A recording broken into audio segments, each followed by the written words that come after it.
दोस्तों नमस्कार। आइए हम लोग जानते हैं कि कार्तिक महीने में तुलसी की पूजा किस तरह की जाती है। इसके 5 नियम क्या हैं। कार्तिक माह में तुलसी की पूजा का विशेष महत्व है। मान्यता है कि कार्तिक मास में तुलसी की पूजा करने से विशेष लाभ होता है। वैसे तो हर दिन तुलसी में जल देना शुभ माना गया है, लेकिन कार्तिक मास में तुलसी की पूजा का खास महत्व है। धार्मिक मान्यता है कि कार्तिक मास की तुलसी माता का जन्म हुआ था, इसलिए इस पूरे महीने में तुलसी की पूजा का विशेष विधान है। हिंदू धर्म शास्त्रों में तुलसी को माँ लक्ष्मी का ही एक अन्य स्वरूप माना गया है। यही कारण है कि कार्तिक मास में पड़ने वाले पर्वों में माँ लक्ष्मी और भगवान विष्णु की पूजा की जाती है। आइए जानते हैं कार्तिक मास में तुलसी पूजा के लिए 5 नियम जरूरी क्या हैं। कार्तिक मास का महत्व। हिंदू धर्म की परंपरा के अनुसार कार्तिक मास में माता तुलसी की विशेष पूजा अर्चना की जाती है। के अलावा इस पवित्र महीने में माँ लक्ष्मी और भगवान विष्णु को भी विशेष पूजा अर्चना की जाती है। कार्तिक मास के देव उठनी एकादशी के दिन ही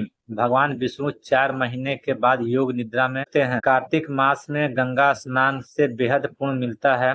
इस माह मंदिर या घर में यज्ञ और हवन करने से भी बहुत लाभ मिलता है। कार्तिक मास में तुलसी पूजा के 5 नियम। धार्मिक मान्यताओं के अनुसार कार्तिक मास में रोजाना सूर्यास्त के बाद तुलसी के नीचे दिया जलाने का खास महत्व है। माना जाता है कि कार्तिक मास में नियमित रूप से ऐसा करने पर माँ लक्ष्मी की विशेष कृपा प्राप्त होती है। इसके साथ ही घर में सुख और सुख समृद्धि का माहौल बनता है और घर में शांति बनी रहती है।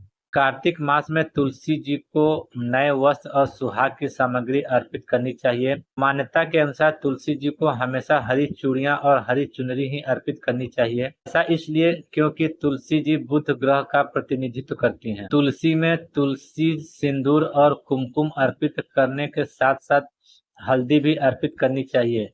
माना जाता है कि पीला रंग भगवान विष्णु को बेहद प्रिय होता है। ऐसा करने से भगवान विष्णु के साथ साथ माँ लक्ष्मी का भी आशीर्वाद हमको प्राप्त होता है। कार्तिक मास में तुलसी की परिक्रमा बेहद खास महत्व है। कहा जाता है कि इस महीने में रोजाना तुलसी में जल अर्पित करने के बाद उसकी परिक्रमा करनी चाहिए। कार्तिक मास में रोजाना कम से कम 3 बार तुलसी की परिक्रमा करनी चाहिए। ऐसा करने से माँ लक्ष्मी प्रसन्न होती हैं। कार्तिक मास में रोजाना जल में काले तिल मिलाकर अर्पित करें। पहले सूर्य देव को जल अर्पित करें, उसके बाद तुलसी को जल चढ़ाना चाहिए। हिंदू धर्म में कार्तिक महीना धर्म का मसीहा माना जाता है, जिसमें उपवास व दान पुण्य करने से मोक्ष मिलने की मान्यता है। इस पूरे महीने में भगवान विष्णु व तुलसी पूजन के साथ साथ विभिन्न देवी देवताओं के पूजन व उनकी कथाएं सुनी जाती हैं। इन्हीं में से एक कथा भगवान श्री कृष्ण द्वारा एक बुढ़िया माई को मृत्यु पर उसे कंधा देकर मोक्ष प्रदान करने की भी है। आज हम आपको यही कथा बताने जा रहे हैं। दोस्तों ये जानकारी आपको कैसी लगी? यदि अच्छी लगी हो तो मेरे चैनल को लाइक करिए और मेरे चैनल को सब्सक्राइब करिए। बेल नोटिफिकेशन को अवश्य दबाइए, जिससे मेरी आने वाली वीडियो आपको समय से प्राप्त हो सके। दोस्तों नमस्कार, धन्यवाद।